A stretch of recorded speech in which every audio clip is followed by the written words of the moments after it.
Bank officer বা income tax officer সেজে সরল গ্রাহককেই হোক, অথবা সাধু সেজে সাধা সাধারণ ভক্তকেই হোক, কিংবা প্রেমিক বা প্রেমিকা সেজে নারী পুরুষের মন চুরি করে তাকে ধোঁকা দেওয়াই হোক, প্রতারক ছড়িয়ে আছে বিশ্বের সর্বত্র।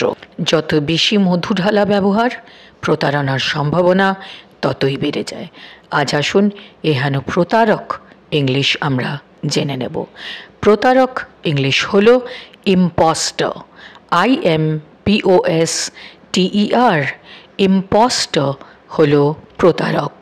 বি কেয়ারফুল অফ ইম্পস্টার্স হলো একটি উদাহরণ ইম্পস্টার দিয়ে সেন্টেন্সের। মনে রাখবেন, আধুনিককালে ডিজিটাল অ্যারেস্ট বলে যা হচ্ছে তাও কিন্তু ইম্পস্টার্সদেরই কাজ।